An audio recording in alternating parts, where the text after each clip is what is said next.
Sorry, Alice had me to stream. Good morning, everyone. Happy Sunday.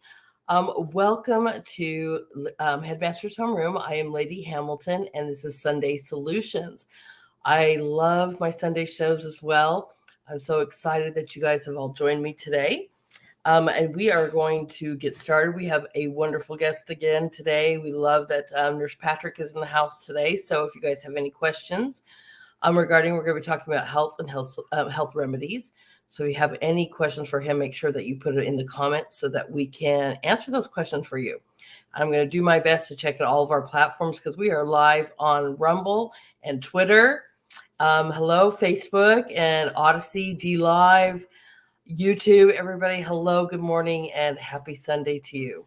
I love to start my broadcasts every Sunday off with a adorable little prayer and some scriptures. So we are going to do that right now.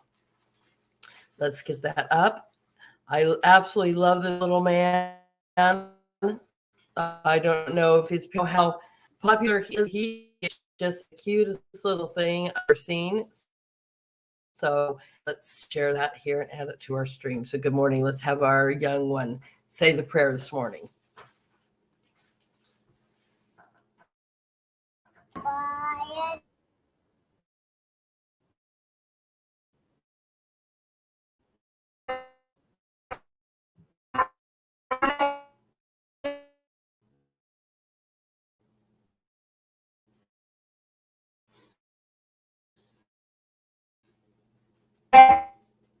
Okay, making nourishment to our body. Bless all the boys and girls. All over the world. To receive food. In Jesus' name. Amen. Amen. Amen to that. Sorry. Amen to that. Oh, isn't it the most adorable little prayer that you've ever heard? And I just keep showing it. And oh, it's absolutely wonderful. You can always find the links underneath my Rumble channel. And you guys can use those and find those as well. They're there already for you. So it's great to do that. I want to share our scriptures next for today. Let me get those up, everybody. All right. Here we go. We're talking about today. So I found scriptures today that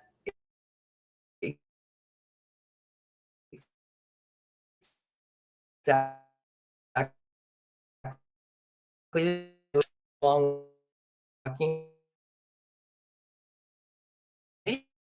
maybe. I don't know why this is lacking here. Let's see what is our problem.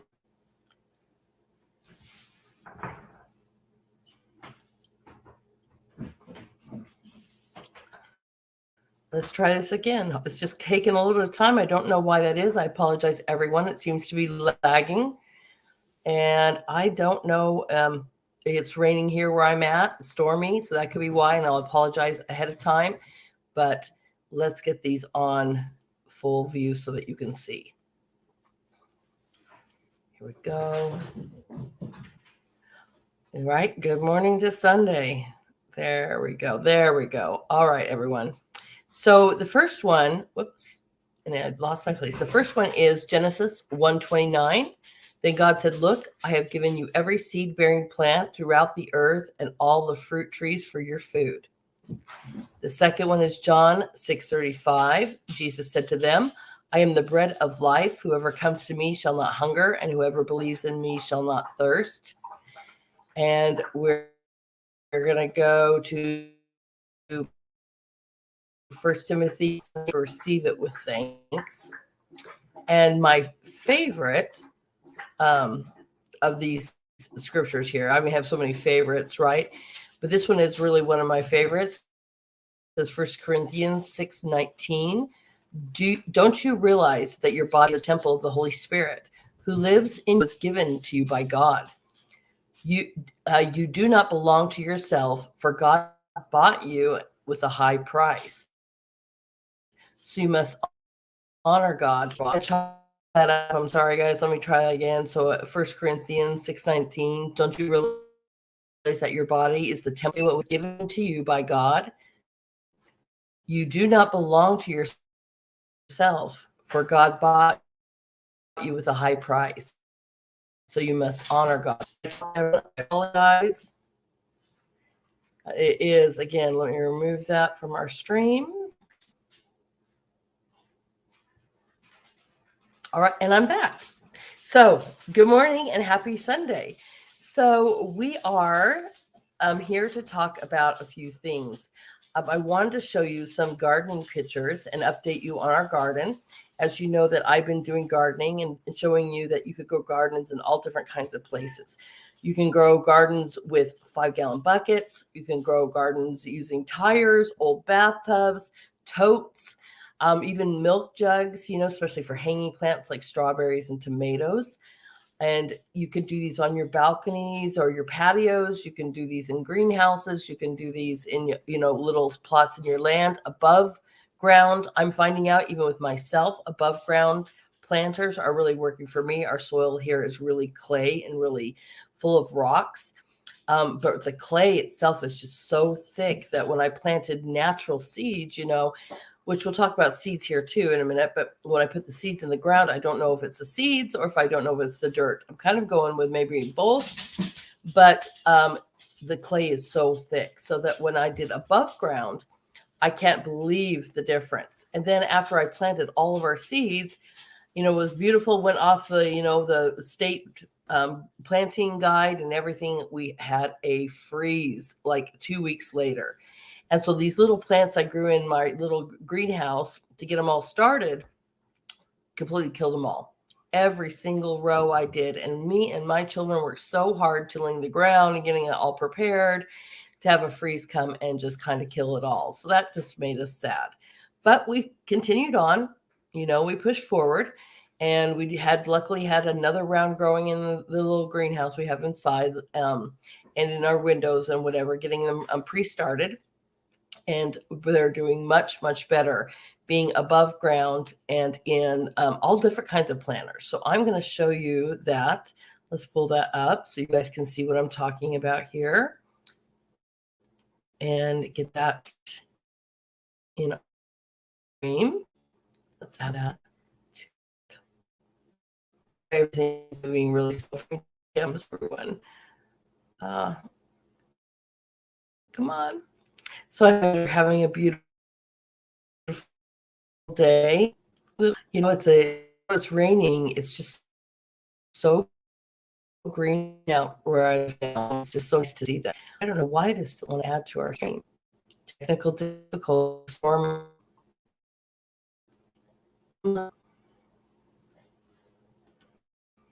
is a huge problem. Come on, Google.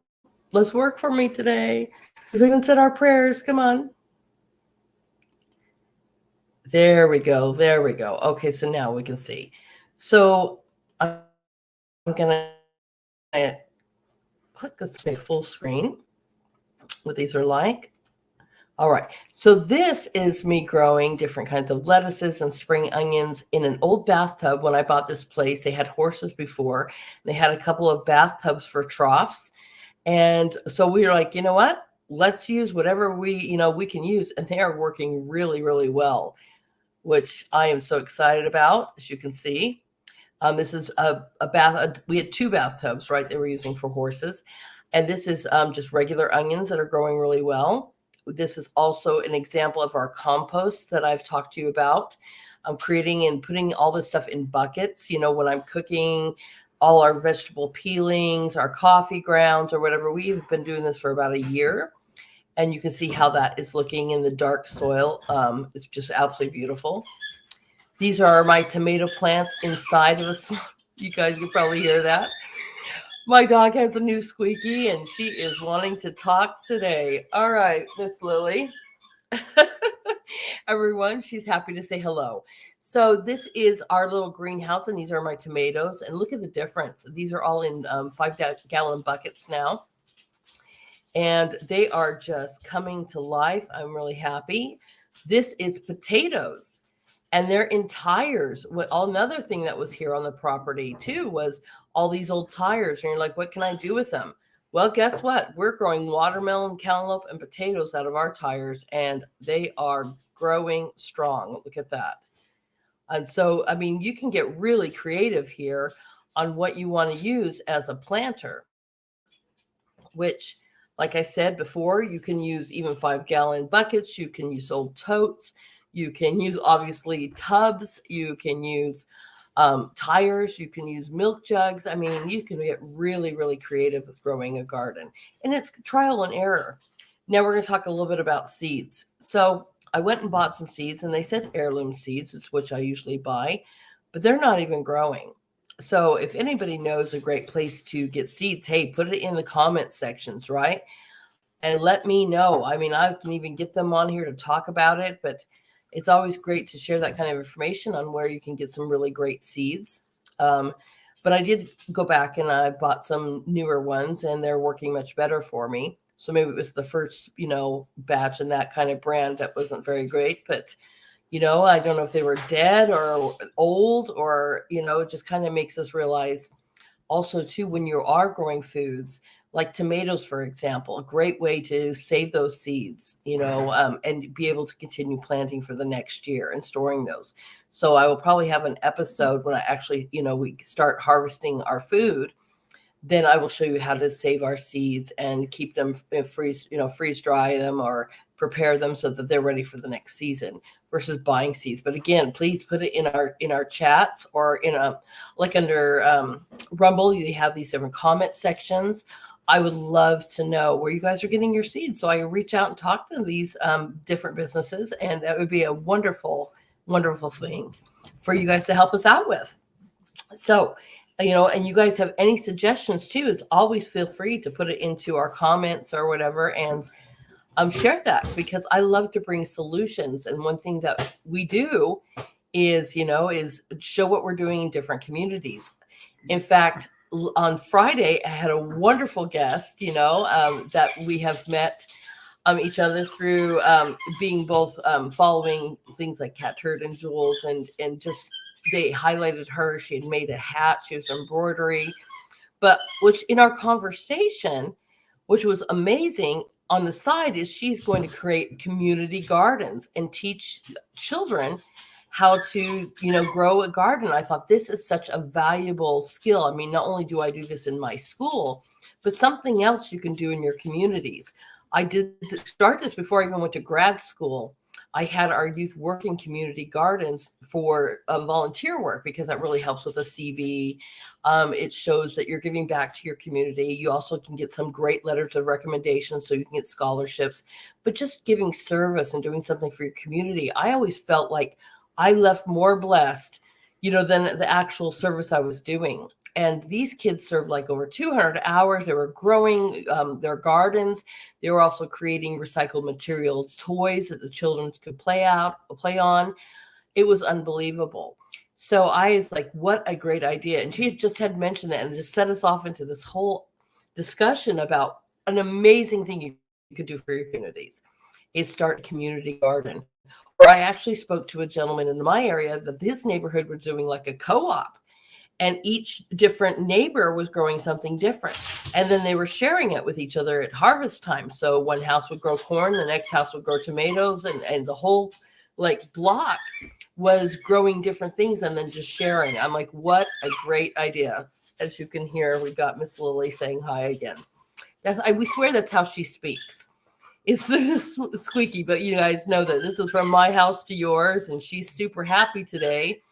So if you hear the squeaking in the back, that is just Lily saying hello to everyone. So again, community gardens, you can do this. You could teach this. You could do this with your community.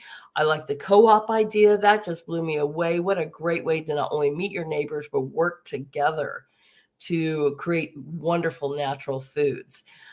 As I've told you before, and we have wonderful Nurse Patrick here with us today, we're going to go over home remedies and different herbs and stuff that actually help heal our body or do great things for our body. I'm going to read them, and he's going to kind of counteract it, whether it's great, he agrees or not, or add to it. And that's why I love having a nurse around, because he can say, yeah, that's right, and that's exactly, and explain it to us more. So if you have any questions, please put that in our comments section, and I'm going to try to go between Twitter and Rumble and do all this so I can, Facebook, and so I can hear what you guys are saying and be able to respond back to you or answer. He'll be able to answer any questions that you might have. So feel free to add any tips that you might have on gardening, any places that you guys might be getting seeds. And I would love to be able to share your comments and stuff with my audience. So, all right. Hello, Nurse Patrick. How are you doing this morning? I'm doing great. Thank you for having me. It's always great to have him here. And it's personally great to have a nurse as a husband, because, we've talked about this, and maybe you're new to my show, but I guess it's been a few years now. But the whole reason one of the reasons we moved is I was really, really sick. I had jaundice all over in my eyes and in my skin. I was literally almost paralyzed in my legs. I was in a wheelchair, rollator. Couldn't walk. And the doctor's advice to me was just sit and take all this medication. Even all the tests were coming back that I was healthy as, no problems at all. Even with specialists, no problems at all. But, hey, just basically take all these medicines and wait to die. I was really not comfortable with that. My husband was really not comfortable with that. But because of his medical background, and really doing research, even in his master's program about healthy remedies and so forth, he was like, we're able to move where we have these local food providers that are literally doing it already and have been doing it for generations. And as soon as I started eating food that was locally grown, without the chemicals, without the pesticides, all of a sudden the jaundice went away. All of a sudden I was able to feel my legs again. And within a matter of a month or two, I'm up walking, moving. I might not still be 100%, but I'm like 99%. I can exercise and move, and I'm up going, and I'm doing all kinds of things. And that is just because I think my body cannot handle the pesticides or the chemicals that they're putting into our foods to preserve it or add to it. And it literally almost killed me. And my body said enough. And luckily he took me off, said, let's take you off these medications. Let's change your diet. Let's get you eating foods that will help with these kinds of issues. And lo and behold, through God and through my wonderful husband's knowledge, it worked. So it's very important for me, at least, to kind of bring you these things as well. I don't know what your ailments might be, but hopefully we can help you find different ways to naturally do great things for your body. So I'm going to share this, and we're going to have Nurse Patrick either agree or disagree and add to what we are seeing and talk about some health remedies. All right. 10 natural home remedies you can find in your kitchen, which I love, most kitchens. All right. Our first one is apples for heartburn. Avoiding trigger foods like soda, high-fat beef, and anything fried is one of the best ways to deal with acid reflux. But one food that you should keep in your diet is apples. Apples have pectin, a soluble fiber that is really great at absorbing stomach acid. Plus, the fruit contains two types of acids, malic and tartaric, that beat back any juices flowing up from your stomach. So that's one. And let me put it so you guys can see us as well. So give me 1 second to do that. There we go. And you can see Nurse Patrick here as well. So Nurse Patrick, apples, is that true or not true? It is true. It's absolutely true. Most of the time you start dealing with, especially with fruit, and even their sugar tends to be a little bit more alkalinic, which helps to also reduce that acid level a little bit. You have a whole array of things. The biggest thing that you're looking at here is trying to neutralize and absorb that excess acid. And that's what apples do. If you read this article and you go on to research it a little bit more and everything else, you also find that One of the things that they really recommend for this is to stay away from your sour style apples like Granny Smith's and go more for your sweet ones because of that alkalinity. So things like your Golden Delicious or your Red Delicious, anything like that. I'm pretty sure the what were those pink apples? Well, you have the pink ladies, right? Right. So any of those, generally the softer, sweeter apples are going to definitely bring you some benefit. But then apple day keeps the doctor away, right? That's what they've always said for the longest time. Right. And the article goes on to even say that the sweeter apples are considered alkaline foods that work at a cellular level to restore your pH balance and prevent GERD. Right, which is gastric reflux, basically. Okay, so far so good. Right. So far so good. All right. So our next one is calcium-rich foods for premenstrual syndrome. It says it's been shown that people with PMS have lower blood calcium levels. So they say that calcium-rich foods. I'm trying to read right what it says. Okay. It just says if you're not alone, if you're irritable and have mood swings before your period, over 90% of people who menstruate experience at least one PMS symptom each month. But the good news is that tweaking your diet might help lessen your symptoms. They're recommending that adults consume about 1,000 to 1,200 milligrams of calcium daily. Based on age. Calcium-rich foods include dairy products, broccoli, leafy greens, and sardines. So is that true or false? Mostly true. I mean, that's kind of an oversimplification of what they're actually trying to obtain here. The whole idea behind this is that when you are low in calcium, you tend to have easier time with your body because of the whole electrical mechanism in the muscles, how they work, how they contract, how they do all that. So yes, there's some validity to it, but honestly, and again, it gives you examples of things that are high in calcium. Everybody knows milk is high in calcium. You've got some vegetables there. I'm always an advocate for your vegetables. Mm-hmm. But the things that they don't mention are things like your cheeses or your yogurts. And I'm much more of a fan of the Greek yogurts than I am the regular yogurts. Regular yogurts tend to be really high in sugars. Mm-hmm. Your Greek yogurts can be if you're adding like the jellies and everything else in order to taint it. But calcium comes from a lot of different avenues. And if you are maintaining a healthy diet, generally speaking, while you might be a little bit low, it doesn't hurt to add a little bit of calcium to your diet. I mean, honestly, on the whole spectrum, it doesn't hurt to add a little bit of calcium to your diet in a natural way. I'm not a big fan of taking all these medications or the pill form of vitamins, unless you have been diagnosed with something that's causing you to keep you from getting all of the nutrients that you need from the natural sources. Then you can obviously supplement. And that, I mean, when it comes to Headmaster here, this is one of the reasons that we were able to help her out so well, is because we knew that she was having deficits and in calcium. And so I just kind of supplemented certain portions of her diet with those, and even at that, they still, she takes them religiously, and again, she's only taking vitamins for her health, and I can attest that she has definitely made a drastic improvement. Yes, and that is true. I'm off all medications, and it is unbelievable how better I feel.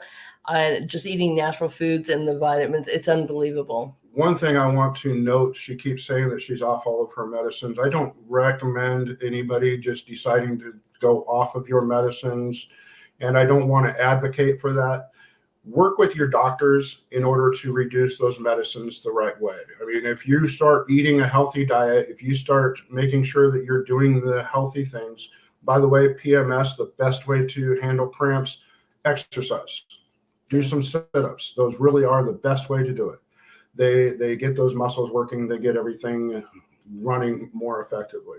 But don't just stop taking medication. Those medications are there for a reason, and whether you like them or not, if you just stop taking them without slowly working into the fixes first, then you still have the health detriment that was there in the first place, and you could definitely end up with some severe, potentially even deadly results. Right. So work with your doctors. And let's even add to that too, because the medications they had me on were more like pain meds and all kinds of stuff, and that's a whole different thing than something that might be helping you with a thyroid, or something that might be helping you with your heart. I mean, they just wanted to dump a whole bunch of pain medication on me and just make me numb and not move. And there is a difference, isn't there, with that? Yes. So when I say I'm off all medications, that's basically what I mean. They weren't giving me medications for a solution. They were giving me medications to kind of supplement me through my pain and numbness until I basically died. So that there's a huge difference there. Huge difference, right? Absolutely. Okay. Thank you for that clarification. I really appreciate that. Our next one is cranberries. Oh, I love cranberries. You guys, I did a whole thing about cranberries because I had a dog with a UTI. And I mean, we were really worried because, not everyone can afford that $1,000 vet bill. And nothing against you vets out there. I love you. I really wish there was more health insurance for our animals, but it's really expensive. But before we made that decision to take her, and we didn't wait very long, we wanted to try it for a couple of days, and she wasn't to the point where she was dying. But we're like, what about natural foods? And cranberries was part of that mixture with yogurt, and we're going to get to honey here. You guys know my love for honey. But cranberries was definitely one of those things that I used in that mixture that we fed her. So it says cranberries for urinary tract infections. It contains, I'm going to slaughter this word, proanthocyanidins. Am I proanthocyanidins? Have the nurse say those words right? Pretty much. Okay. That's close enough. A compound that fends off bacteria that cause UTIs. Now, it says here something as well. This substance has been shown to prevent infection by keeping bacteria from attaching to the bladder walls. And also very important, it says here too, cranberries probably won't clear up your infection if you already have a UTI, but consuming cranberries may help protect against future infections. Cranberries may help prevent bacteria from attaching to cells in the wall of the urinary tract and causing infection. And I like that it says that it probably won't clear it up, but it will help prevent it. So is this right or wrong? Absolutely. And this is probably one of the biggest fallacies that I see coming into the emergency room. People will come in and especially women, I mean, women are definitely much higher rate and susceptibility to urinary tract infections.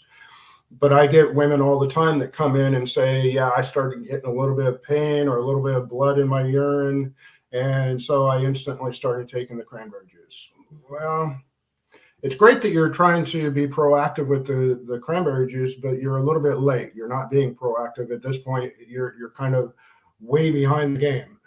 The idea behind the cranberry juice is to take it before you start, when you are healthy, and it actually takes and puts like a liner on the inside of your bladder that helps to prevent any kind of bacteria from sticking to the walls and accumulating and growing into any kind of major infection. Okay. So it's great that you're using it, but like you should be doing it on a regular basis in order to help prevent the urinary tract infection, because it's not going to do anything. And in the case of our dog, what we ended up doing was, while we gave her the cranberries, we actually, the major fighter of the infection was actually apple cider vinegar. Yeah. That is actually what helped to fight the infection in the first place, with the cranberries helping to do the long-term prevention type. Right. And we added the yogurt for probiotics. And then we added the honey, because honey, we'll talk again about all the healing natures of honey, but the turmeric as well for inflammation. Yes.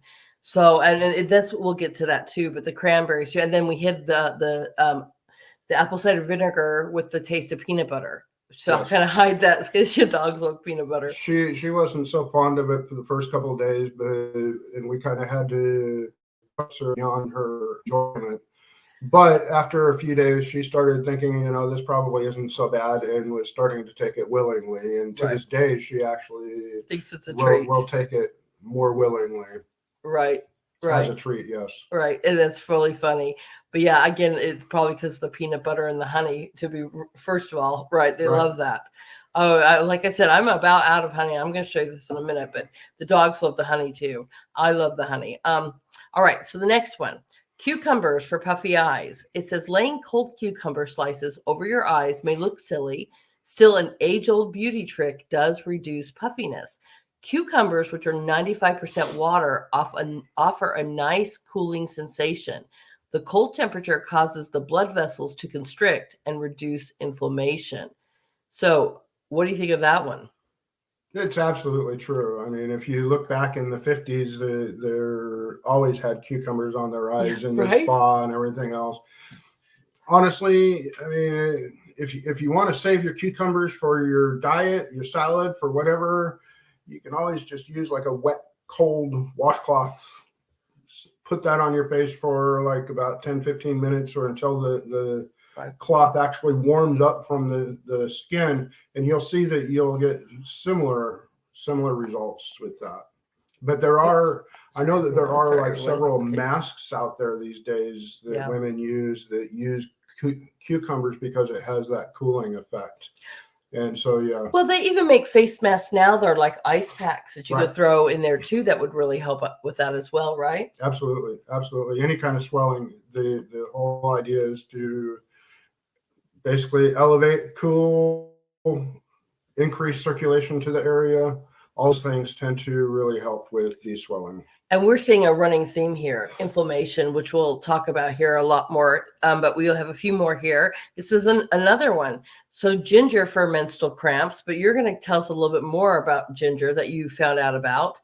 They've been using this for over more than 2,000 years. Chinese medicine is really kind of famous for using herbal ingredients, but they have relied on ginger. It says ginger can improve blood flow and reduce inflammation in your muscles, including those in the uterus where cramps originate. But I really want to go over this whole improves blood flow and reduces inflammation. So Nurse Patrick, tell me what you found out about ginger.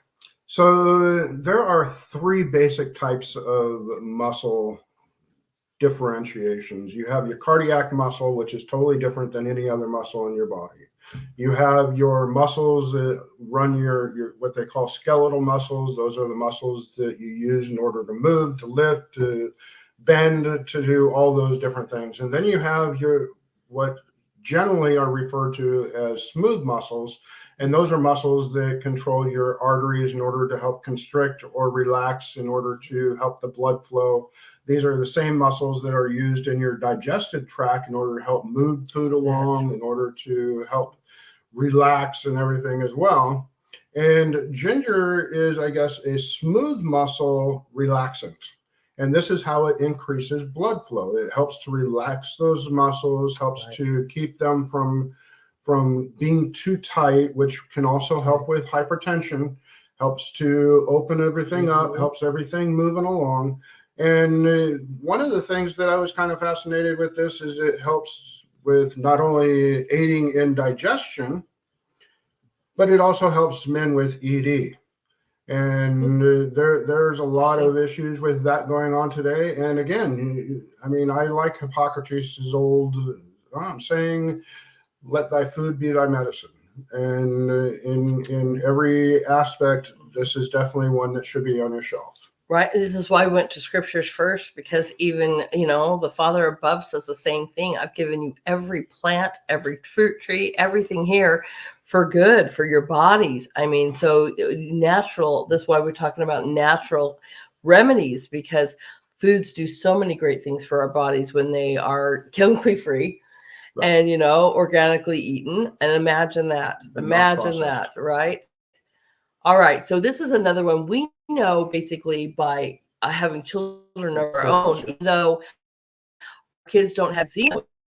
Everyone, let me put that up. Eczema. Calm, itchy, inflamed skin using this Hallmark breakfast food. Oatmeal soothes rashes since it's packed with phytochemicals that have anti-inflammatory properties.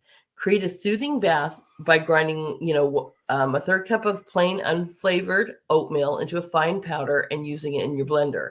You pour the powder into a lukewarm and stir in evenly with your hands until the water is a milky color. So this is something, like I said, we have firsthand knowledge on. Our children were born with a very rare illness. Part of that is called ichthyosis. It's kind of similar to eczema. I mean, it makes our kids very, very itchy. Their skin was extremely dry. They were born, or when we got them, they were in extremely bad position. And every time they would scratch, they would get MRSA and things at a drop of a dime. So this is something we had to counteract too. And plus we had to give them bleach baths to fight off infections. I've talked about this. I mean, we had to bleach our house down, like every day. And the kids were even taking bleach baths. And we would see that they would dry up and they would scratch or whatever. And so we started looking into oatmeal. And so is this correct or not? Absolutely, it's correct. I mean, obviously, like you said, we right? have firsthand knowledge of this one. And you can actually add like a couple of capfuls of bleach to the oatmeal bath in order to do the same thing. What that bleach is doing is helping to kill off some of these major bacteria. Like you bring up MRSA. And MRSA is one of those that is on virtually everybody in the US or in the world, actually. And it's something that generally our bodies will have no problems keeping at bay. But when you start scratching, when you start doing all these things, hand to mouth, and anything that can disrupt those barriers that keep those bacteria on the outside rather than on the in, then you start having issues. And like she said, our children have ichthyosis, and that almost is like tears in the skin itself without them scratching. And then when it starts making them itch and scratch, then it opens it up even more and makes them even more susceptible. And yeah, we had to fight recurrent MRSA for several years. Luckily, we got it mostly under control. And this is one of the ways that we did it, is by creating that anti-inflammatory response. Them itching as much. Eventually, their body started building its own immune system back up to the point that I don't honestly remember the last time that we had a MRSA infection outbreak. Oh, it's been years. Yes, it has. And it's longer. I mean, it's just been it has been years. So it's really interesting, but it definitely worked for our children. Very well. All right. So our next one is going to be prunes for constipation. Dried plums are rich in soluble fiber and a key nutrient to help fight constipation. It also says something here too, that insoluble fiber doesn't dissolve in water and creates more bulk, so waste can push through the digestive systems. Prunes also contain two substances that act as natural laxatives, sorbitol and dithrodoxyphenyllanolin. Sorry, I slaughtered that. Those substances will work better for your system over time than a drugstore constipation ad. AIDS. Sorry. So is that true? And what else can prunes do? Because you were talking to me about that as well. Right. So prunes that's another age-old remedy to constipation, and there's reasons for it. I'm not as big of an advocate for the fiber portion because, while everybody says you need to increase the fiber in order to help yourself go, that's not 100% true. When you start increasing fiber is something that doesn't break down in your body. And if it's not breaking down in your body, then it's just creating more and more bulk. And if you're already constipated, then you're just adding more problems to the issue. And the advantage of prunes, and I used to do this all the time when I dealt with patients. The thing about prunes is it has those two laxatives in there. And that's what helps push things along. That's what helps get things moving. And I had a patient actually teach me this over the medical profession, which I absolutely love this. If you take and add like a pat of butter or a teaspoon of butter to a glass of prune juice, That helps things slide even better. That's Just saying. That's just a great image for Sunday. We're going to move on from there. All right. But we'll talk about fats here in a minute too, because that is another one that we were just discussing this morning. Okay. The next one is sea salt for dry skin. So you don't need an expensive skincare product to treat rough patches on your knees, elbows, and heels. A sea salt scrub made at home will work just as well. The sea salt is a good exfoliant because it has thicker grains that do a good job of clearing away dry skin. So what is it about sea salts or salt? Is that true? Is that not true? What do we think about that? This one's not my favorite. So the reason this one's not my favorite is because, well, yes, it's true. It will work as an exfoliant. The only thing they're using it for is its abrasive chemical or its abrasive properties. And you can get abrasion from multitudes of different things. And one of my, I don't know if it was here or another place that I'd seen this, sand. Sand is an excellent exfoliant.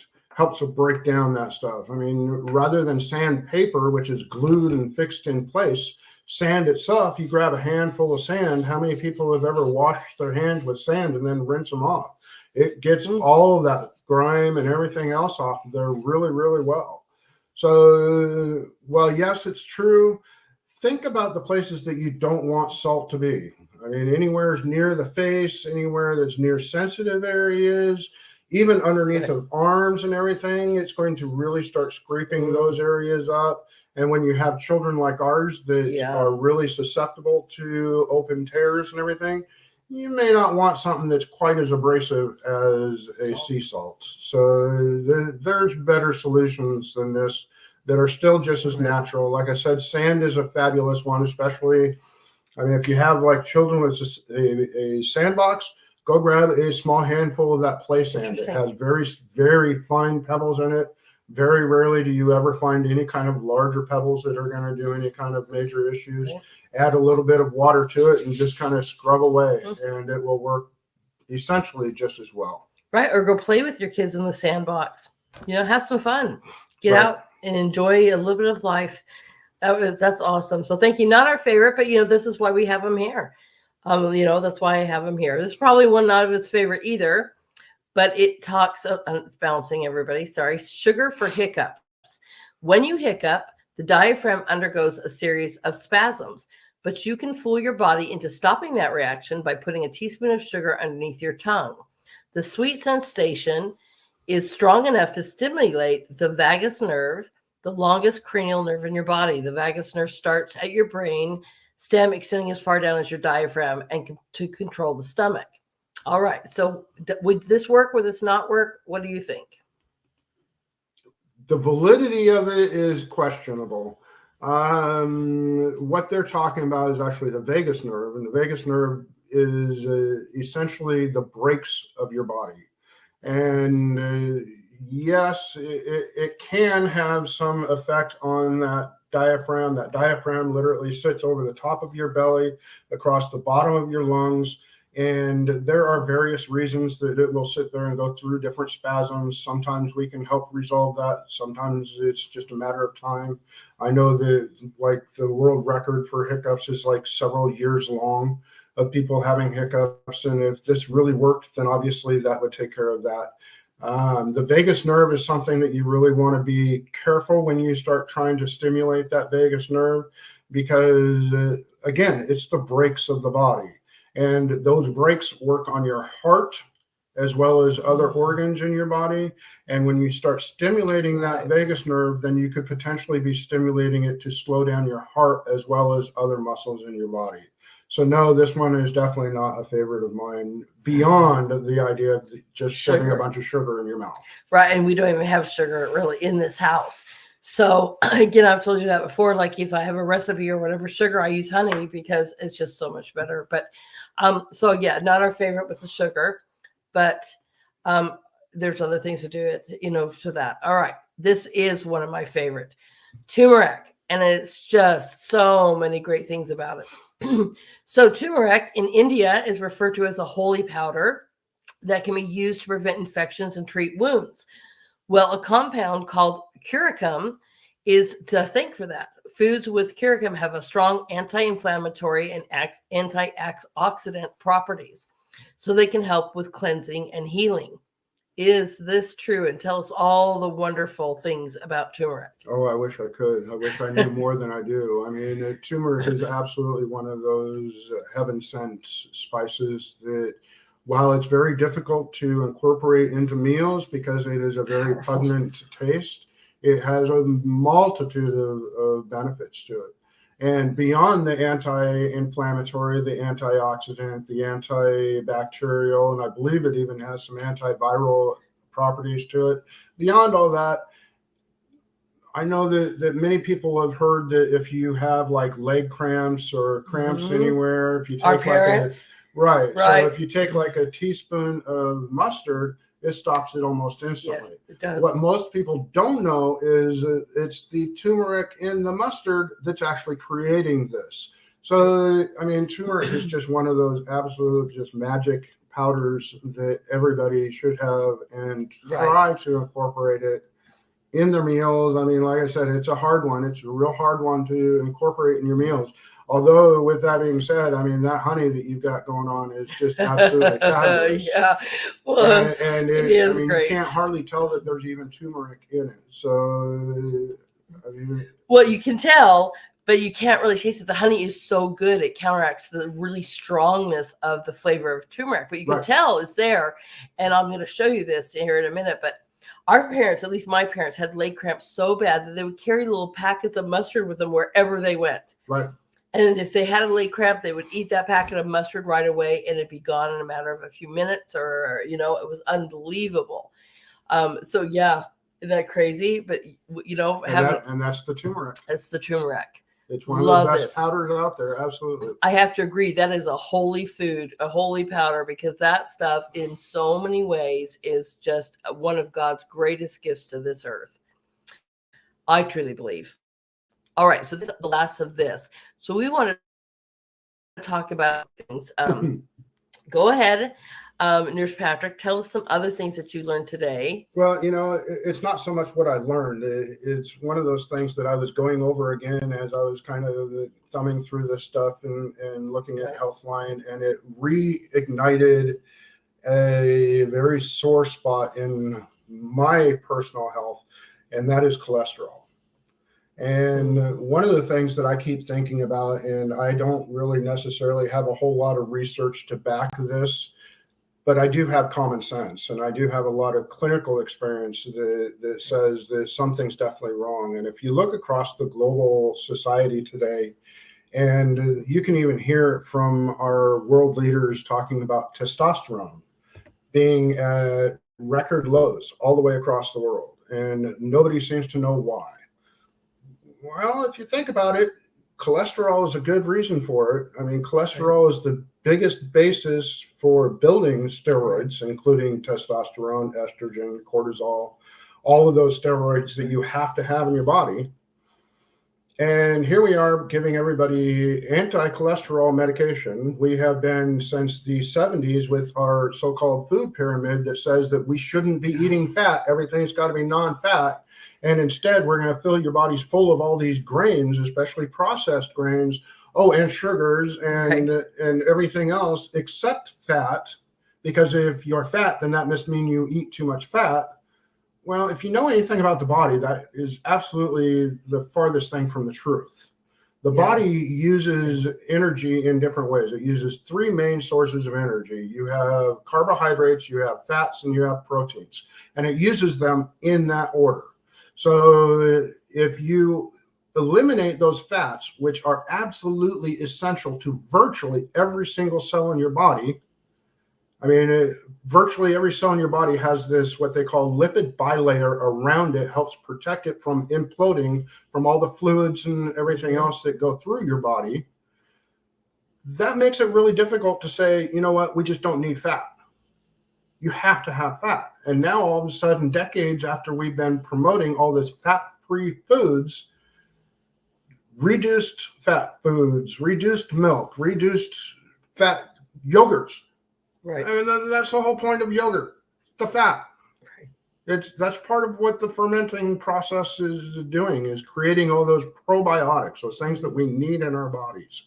And when you start reducing all these things, and then all of a sudden you start having problems with things that are directly associated with this cholesterol buildup in your body, and you're scratching your head trying to figure out why. Right. I'm sorry, I just don't think that it takes a rocket scientist in order to figure that one out. And there's a huge difference between good fats and the fried foods. Okay, everybody. I mean, deep fried fats and all that kind of oils, and that's not good. Trans fats. Trans fats are not good for you. Trans fats and saturated fats absolutely aren't good for you. If you look across pretty much everywhere you go, they always say try and get away from the away from the saturated fats. Trans fats, they made some laws a while back that really severely reduced these fast food joints from using just plain trans fats in their fried foods and everything else. It helped some, don't get me wrong, it helped some. Your margarines used to be nothing but trans fats. Right. And I mean, I remember growing up where margarine was considered the next best thing. Actually, it was better than butter. There's actually a margarine out there that was named better than butter. And now as we look back with hindsight being 2020, no, not even close. It's plastic. Right. But margarine is plastic. It's a type of plastic.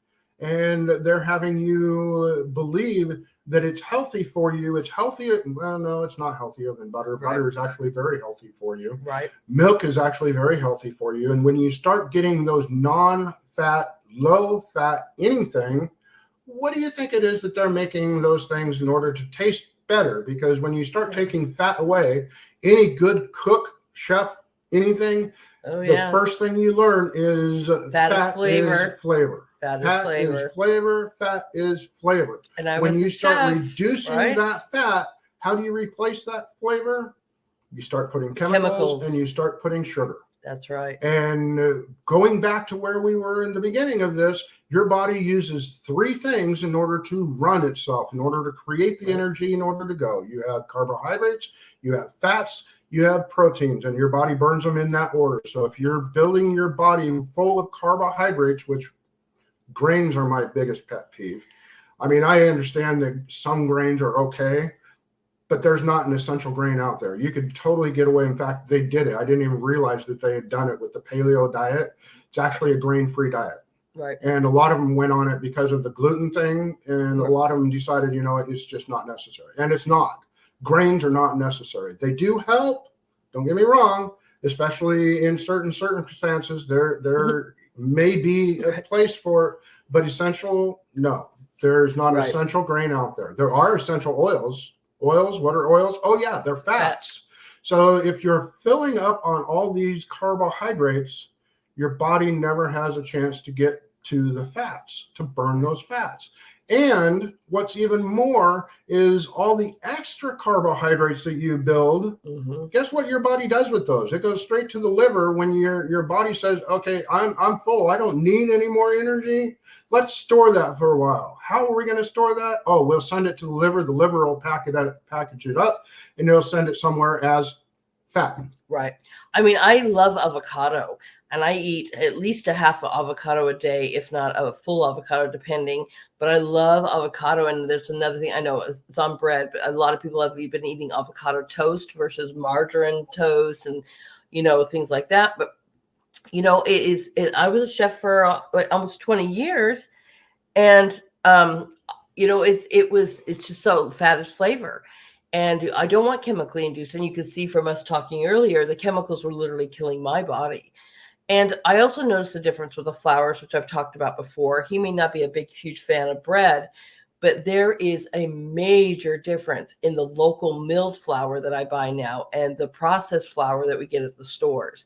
And I not only know this by just trial and error of cooking, especially during COVID, watching it not, cook right or rise right, but I called King Arthur myself. And I was like, so what's up with the flour? And they're like, well, it's been such a busy year. We've got a whole bunch of new chefs and we're, not producing a whole lot of wheat. So we had to change the recipe. I go, change the recipe?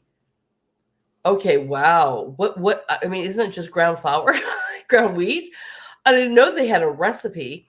So I'm even to the point where hopefully I'm going to show you guys here about actually grinding my own wheat and trying that and seeing how that works as well.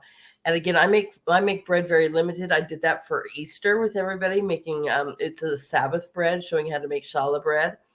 And I don't eat bread on a regular basis. I might eat occasionally, but it really, it's not the greatest thing for your body. But I love bread. So I have to have it on occasion, but I have definitely noticed a difference with local mill flour and whatever they're calling flour in a store. And I'm going to throw in my 2 cents worth here.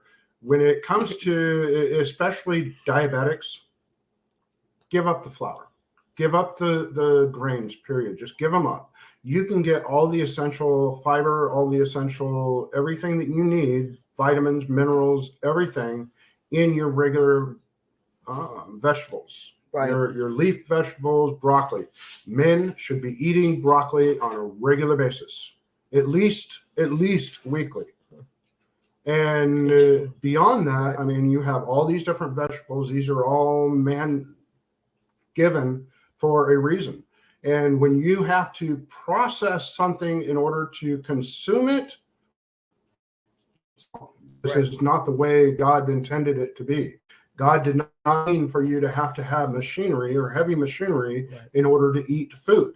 And going back to the oats, while yes, oats do supposedly have some kind of benefits to it. One of the things that I did research on was how people say LDL is your bad cholesterol. Well, most people don't know that LDL is actually between 50 to 60% of your cholesterol. Naturally, it has to be. Right. This is the building block for all these steroids that we're talking about and all your cells. HDLs are the ones that come along, and while the LDLs might get a little bit excessive, they'll come along, scoop it up, send it back to the liver, and have it repackaged for later use. Well, if you're eating all these sugars and everything, then you're creating an issue of overabundance. And that's where you get a huge overabundance. Everybody thinks the overabundance is eating steak. No, overabundance is all the sugar that you're eating that prevents your body from using the fats that you already have. Right. And this is something we saw again firsthand with my own mother who was diabetic. And again, we love some homemade bread. And I'm telling you, I this is where we're kind of saying, but she was a diabetic taking insulin. And I'm not saying this always works for you. You go see your doctor, but as soon as she would call him her doctor. And she would always turn to him and be like, I'm not a doctor, I'm a nurse. But she swore up and down I was. Right. And she would even make her doctor talk to him, be like, you got to call my doctor. And he's like, what in the world? I thought I was your doctor. And he's not a doctor. But she felt that way because he would explain things to her about what the doctor meant. This is why one other reason we have him on here. And he does this thing of like, what did the doctor mean by that? Because as a nurse, he's able to explain and has the time to explain to her when we might see our doctor for like 5 to 10 minutes, right? But he would just say, Mom, you got to get off this bread. Mom, you got to get off the bread. You got to eat this kind of diet. And she was able to literally start doing it. She followed what he said, and she was able to get off the insulin. It was unbelievable.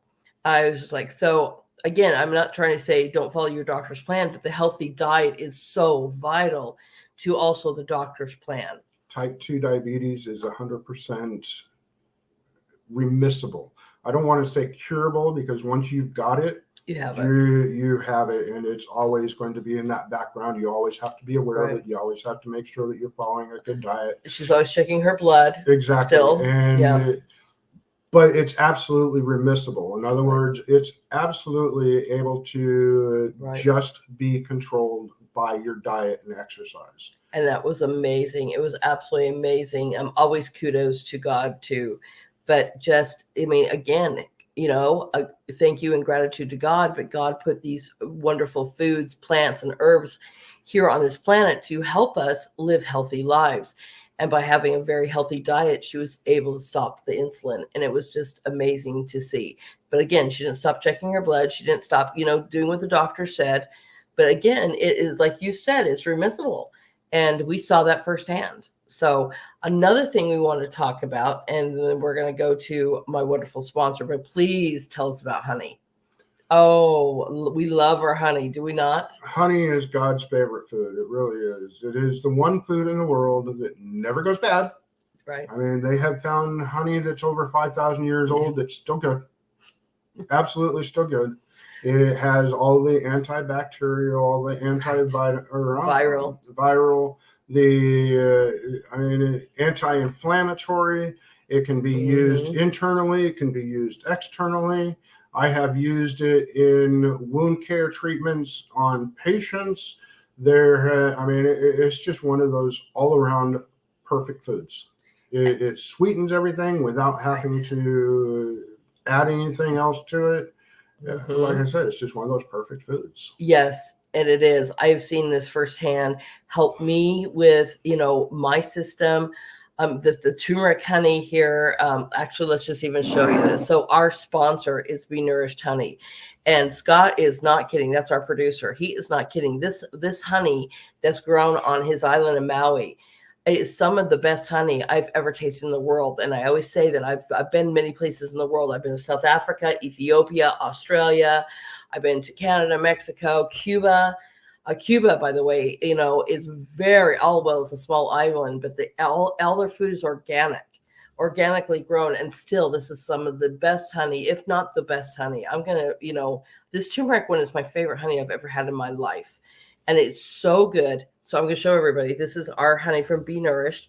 And you can see that I am constantly using this. I constantly use this in homemade remedies. I'm eating this as well. If you look at this beautiful yellow color, you can see it's not lacking the turmeric at all. But it doesn't even taste that, because cumin and turmeric are two of those spices that just can be so overwhelming if too much is added.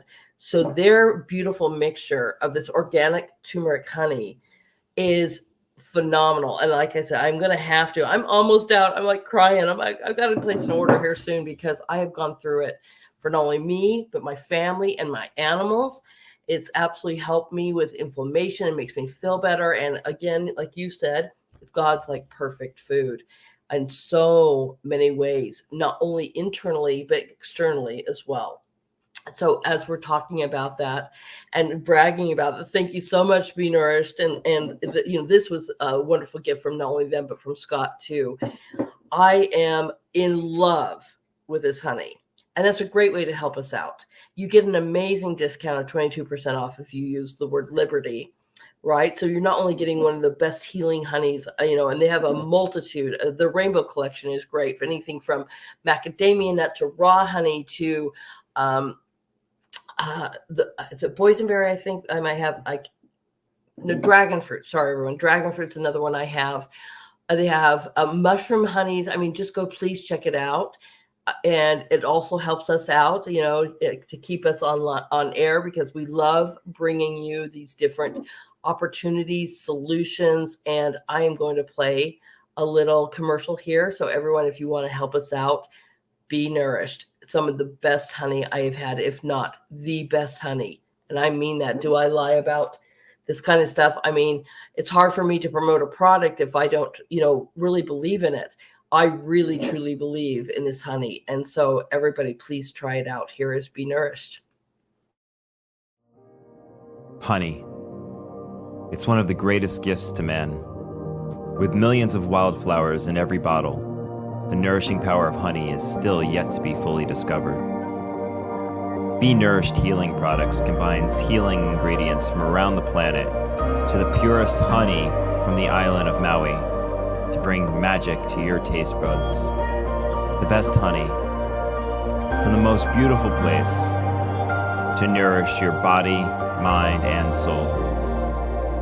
From our hearts to yours, be nourished.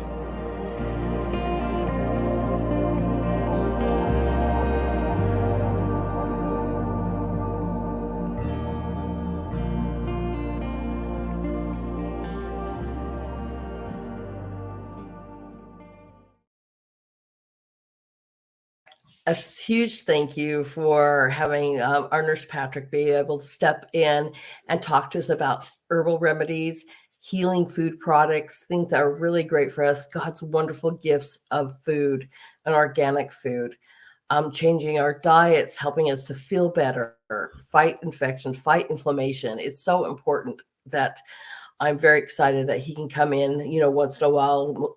Very often he's working Sundays, so it's nice to bring him in. I don't know if anybody had any questions for him. I did look throughout the chats and I did not see any, but if you have questions for him, or comments, put it in our comment section, right? And we can absolutely send those to him and he can reach out to you, write them down for the next episodes. Also, if you want to reach out to him, it's Nurse Patrick at it's not. Sorry, everyone. I have to think about that. I want to say, and I always forget because first I said it was yahoo.com. I believe it's outlook.com. But again, you can always reach out to me as well, too. Please put it in your comments. I do go back and I read those. And I will ask him and we will make notes so that your comments or your questions are something that, and if you want to drop a way to contact you as well, he can do that and kind of just help you understand things.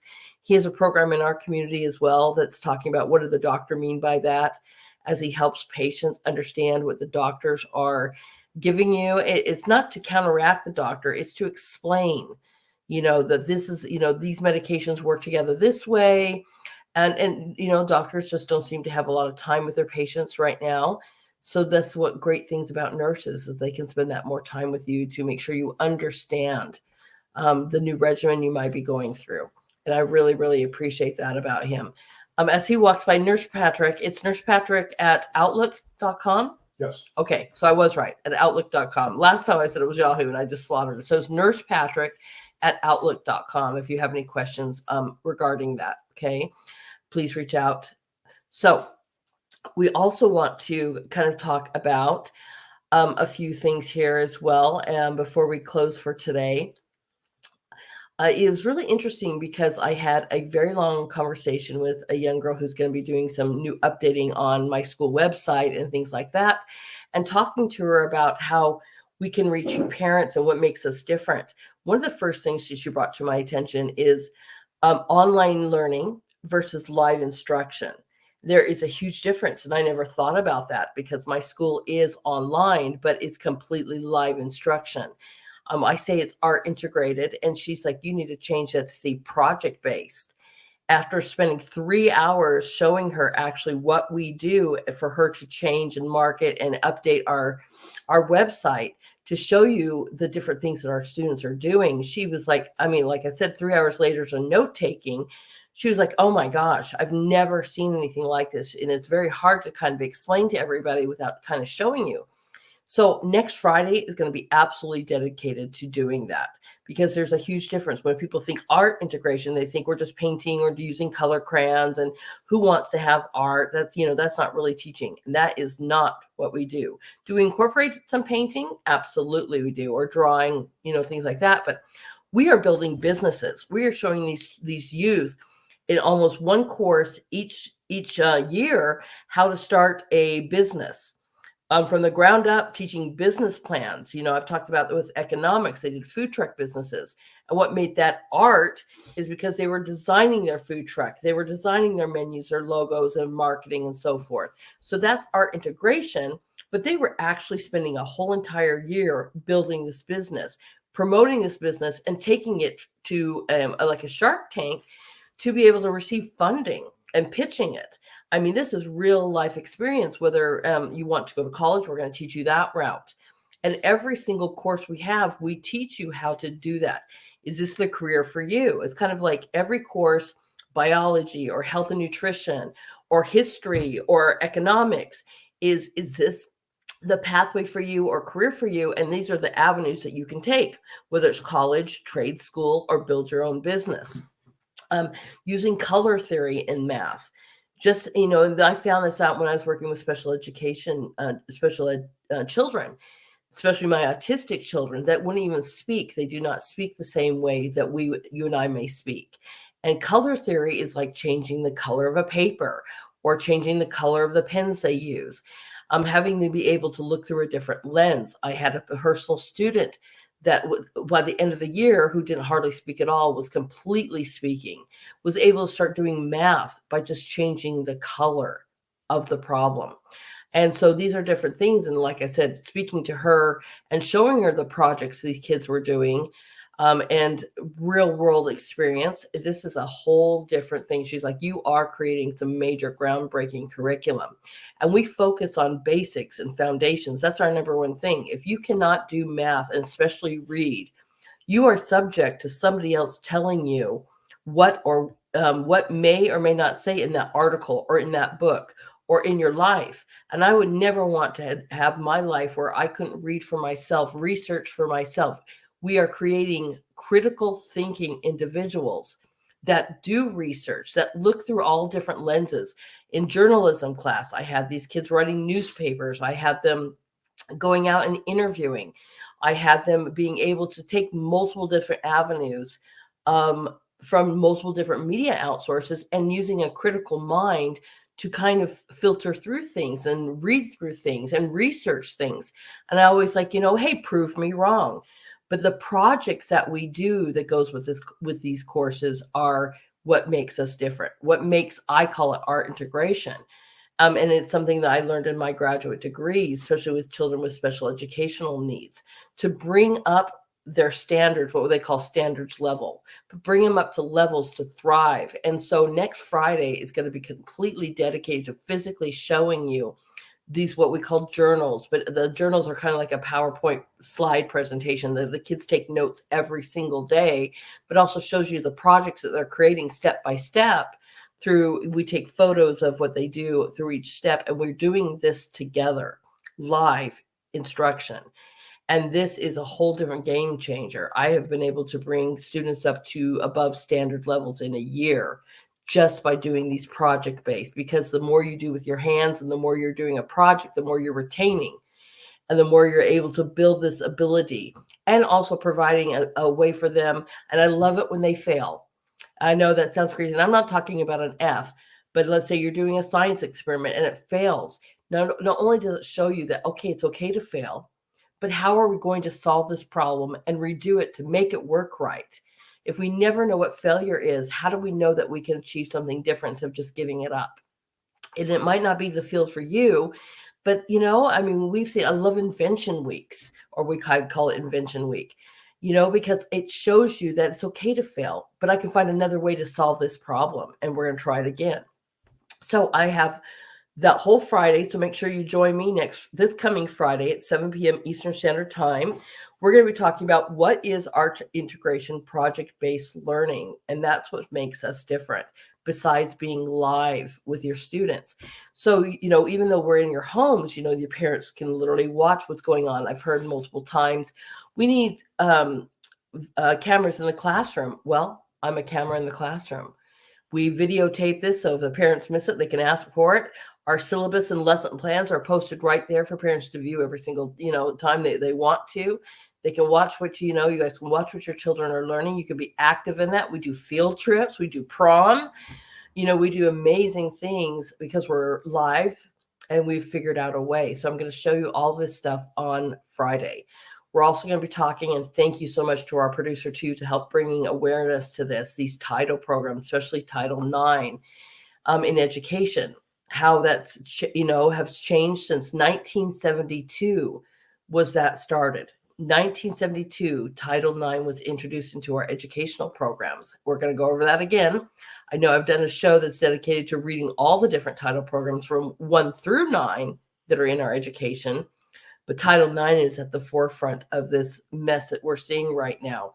When it was started to protect us from, sexual harassment and things like that. But things have been added in now, and how things are manipulated and how it funds our schools is something that we need to be aware with. And he brought great attention to how this is affecting sports, and how they're doubling down on this to protect certain trans movements and stuff into sports. But it's these title programs that we really need to pay attention to. So we're going to be talking not only how we're different. I am not a government funded school. I don't even apply for government grants at all, because I don't want to be held to a mandate where I have to go by a certain agenda or certain mandates to teach our children, especially with our foundations and everything being so far behind. Our kids really need to learn how to do foundational learning, reading, writing, and math, so they can succeed in their futures, instead of spending all this time worried about, and we don't want to disregard emotions, but you don't want to take your children out of a foundational math class so they can learn more about emotions, as I have personally seen in public schools. So I am dedicating this next Friday to all about this. So please make sure you're watching. Again, that's this coming Friday, 7 p.m. Eastern Standard Time. We'll be going into what is art integration and project-based learning, what makes us different, and showing you these journals that these kids are doing, showing you images and pictures from their newspapers and their projects, so you guys can see all the different things that we have created. And just when I was even telling her the different courses that we're providing, she just couldn't even believe it. She was so excited. And we're going to be revamping our web page to add a project page that you guys can see that as well, changing it a little bit here and there to enhance it for our families, because guess what? We've got enrollment coming up here soon in a few months. We do start in September, but you guys, great way to find out more about it and reach out if you feel that you would like a different option for your children in schooling. So make sure you're joining us for that. Also, our wonderful producer has got such a great family growing here. We have something going every single day now. Our producer Scott has 4 shows, but 3 shows that he does on Monday, Wednesdays, and Fridays at 5 p.m. Eastern Standard Time, where he's bringing you more news up to date, what's going on in our world. So make sure you give that a huge like and follow and watch that and share. I would love it. Great time for me to ask you to please hit the like, the thumbs up, follow us, and share this information. It really helps us out so much. I appreciate that. We all appreciate that. But we also have a wonderful Tuesday show with Bernie Flowers. And then we've also got a Thursday show now with Tamara McKay. And then, of course, Scott and his beautiful bride, Amanda, have Around the Family Table at 7 p.m. on Saturdays. So please make sure that you are watching our shows, sharing our stream, and giving us, again, those thumbs ups, those likes.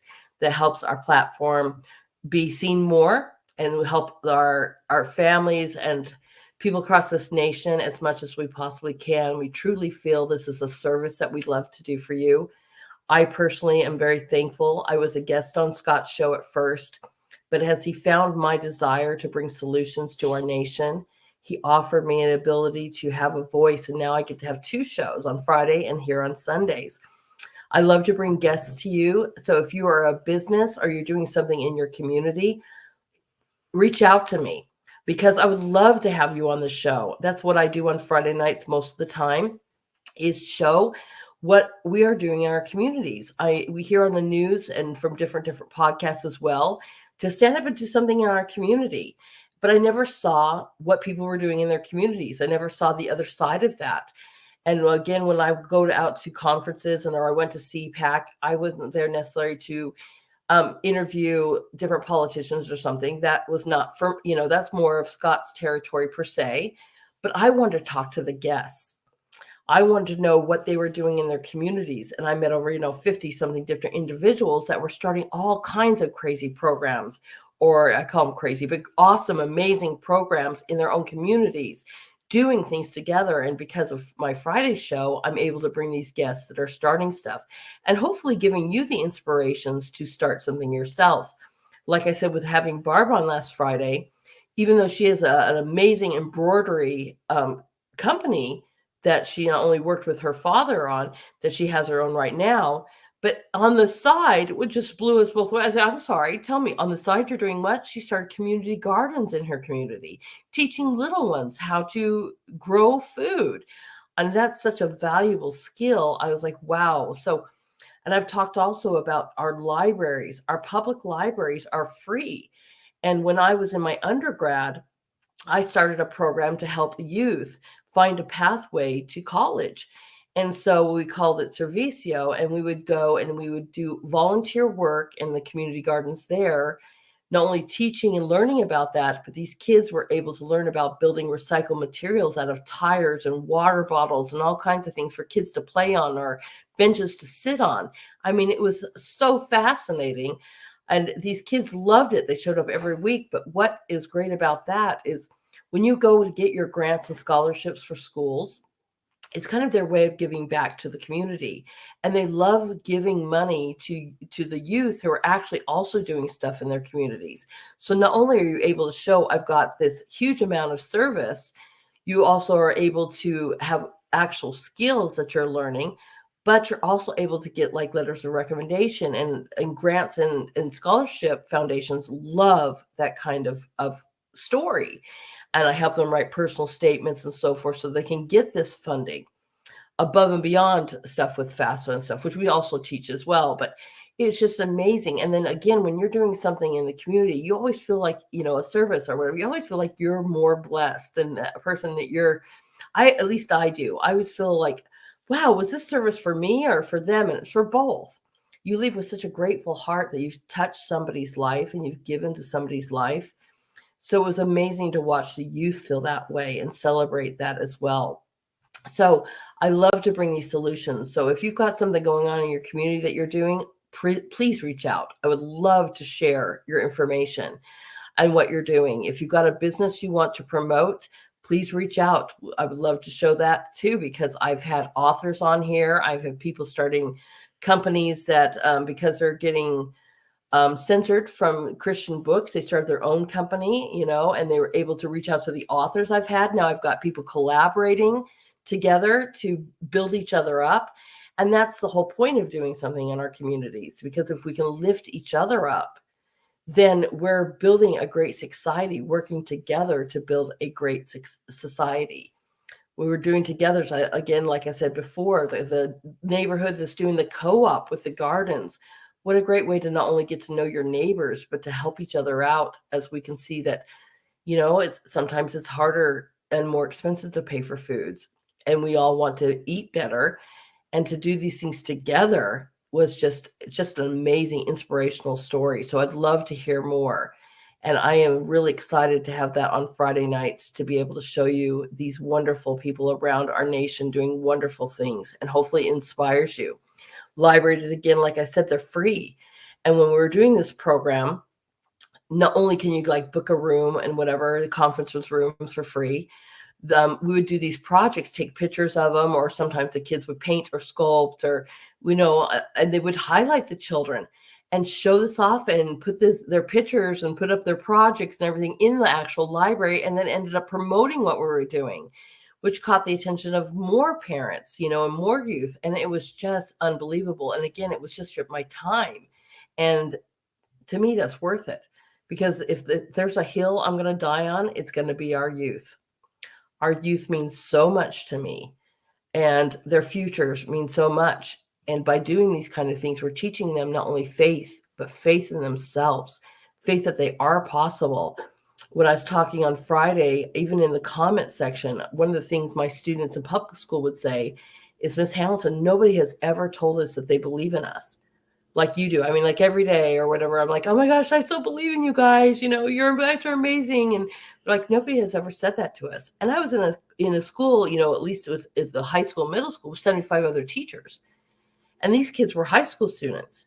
And I'm like, you've never heard anybody told you that you are possible and that they believe in you? It broke my heart.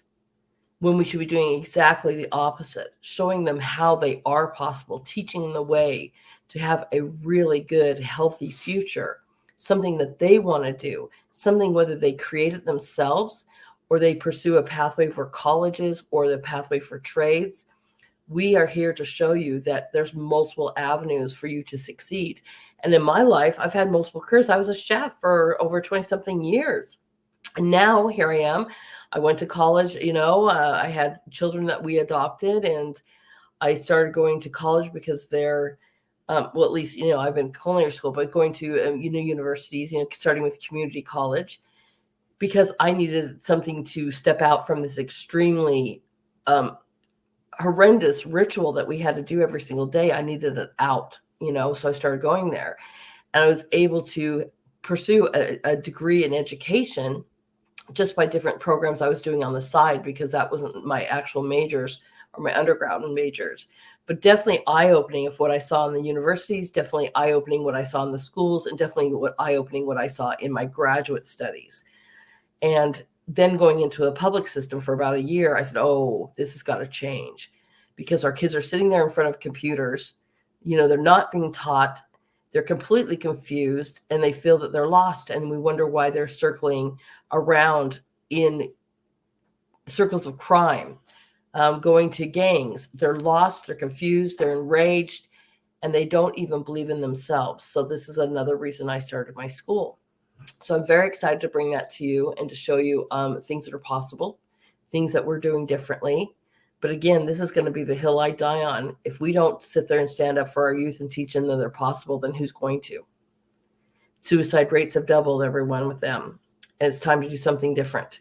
Time to show them that they're worth it. Time to show you that you're worth it. It's never too late to learn. Like I said, I was a chef before, and now I'm an educator, have my own school, and I'm still doing projects. Look at this. I've got podcasts, and we're trying to figure out how to bring back Servicio in our own new community here, because we also had a program called We Read, and we taught these children how to read. The high school students would read out loud with them and help them with their reading skills.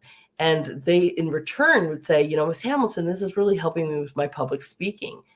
Again, it's free, just our time. And it was just something well worth it. So I'd love to hear what you guys are doing in your own community. I would love to highlight you. So please reach out and let us know. Again, if you have a place, we talked about seeds. If you have a place where you can buy really great seeds for gardening, put that in my comment section so we can share this information with each other. Because guess what, everyone? We are a beautiful race that was put here, and brought here, but put here by the wonderful Creator above, who loves us. One of my favorite quotes from The Chosen, everybody knows I love the show The Chosen, is where Mary comes back and talks to Christ, and she's like, I just didn't know to even think about coming back. And he says, I knew you're not going to not sin again. But God wants you to know He just wants your heart. He wants us to love Him as He loves us. We're all possible. We can always do great new things. And I truly believe in that. So as we leave today, I must have said the word together maybe 100 times, because guess what? We're in this together. And we can do great things together. So let's share that information with each other. Let's highlight each other. Let's show what we're doing in our communities. Let's show everybody that these different things that you could do yourselves. And it's an honor to be able to have a platform where I can bring you on to do just that. It's a platform that I can sit here and talk freely and tell you and show you these wonderful things that might help you, might help your families, might help your community.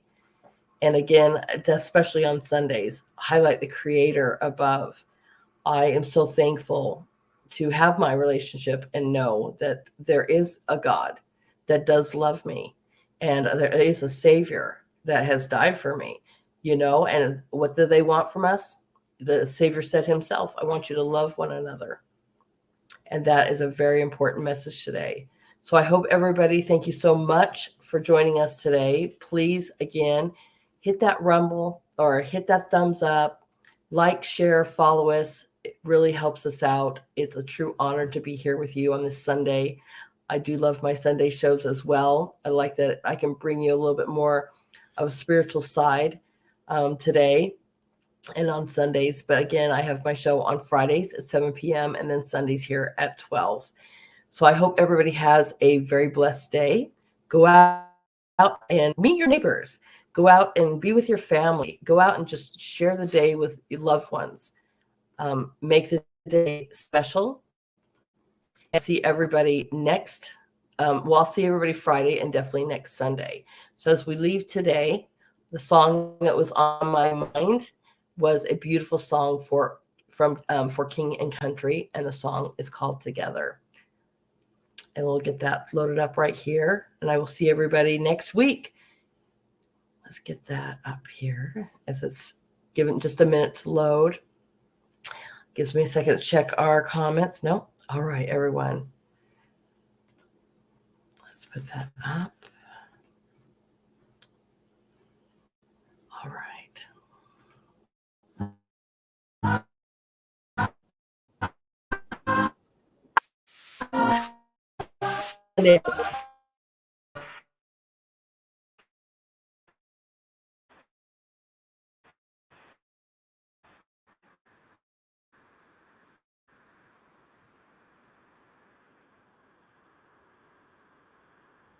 Broken past, sing a fool that just found out life is now upside down.